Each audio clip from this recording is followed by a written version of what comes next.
Following the feeling. Feelings are charged with point blank truth. Feelings are something you instantly know that you didn't know before it happened. It's unexpected and catches you off guard. The most interesting thing about a feeling is its timing. You have no control over having the feeling. It's instantaneous, informing you about something without your permission. At times, you may not even like what a feeling just conveyed. Feelings are not a respecter of your convenience. Feelings just give you truthful feedback about a situation. Feelings may feel like intuition because intuition performs the same way. So feelings and intuition are two sides of the same coin. Do you trust your feelings? Do you trust your intuition? Trusting either one depends entirely on how much you trust yourself. To interpret either one from its original truth, you must possess the ability to accept whatever it conveys without allowing emotions to interfere, as that would whitewash the truth out of that feeling before you have a chance to understand the face value of that feeling or intuition. This is why you must write down what your feelings or intuition exposed the moment it happens. When you hear people say they don't trust their feelings or intuition, what they are really saying is they don't trust themselves enough to trust their intuition or feelings. This would be a clear interpretation. To overcome this deficiency, they must take on the journey of self-inquiry. After all, if you are unable to trust yourself, you are ill-equipped to take life on. Learning to trust yourself so you can trust your feelings is an inside job. There is no outside source that can do this for you. So you must make a personal commitment to yourself along with a strategy to achieve this.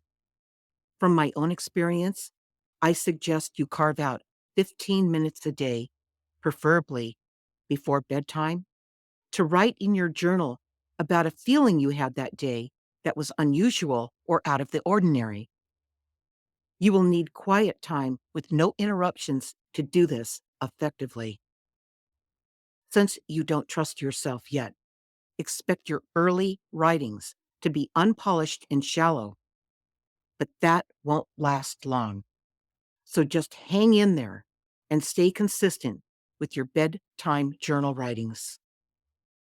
After publishing my award-winning true story, Guided, readers seek me out, wanting to learn what Guided teaches. This is what brought about the companion journal to Guided, namely, My Guided Journey. It's a 4-question process of self-inquiry that I perfected as a kid when searching for my own inner answers to an outer world that made no sense. The timing for this couldn't be better, as everyone can now see that something is very wrong with the outside world. Make an appointment to meet every night to do your journal writing.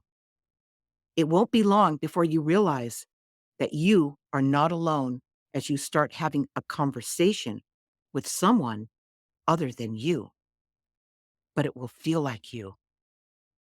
You may even think of it as your intuition kicking in. That would be close, but with consistency, you will come to realize it's a lot more than just your intuition. You will be tapping into guidance that will point out many important insights that on your own you would have missed. This is just the beginning of a powerful relationship with your guides, your best friends, and life coaches. Okay, so I'm going to read from the little book, Live a Guided Life, First Steps, Chapter 7, The Paths to Enlightenment. Your path to enlightenment began with you having a restless feeling. This feeling was one of something lacking in your life, but you didn't know what it was. So you went down many paths to seek answers, and most were dead ends, which brought you right back to where you started. What really was happening as you reached these dead ends and returned to the beginning of your path is you were being shown what you were seeking was the home where you came from, where you started.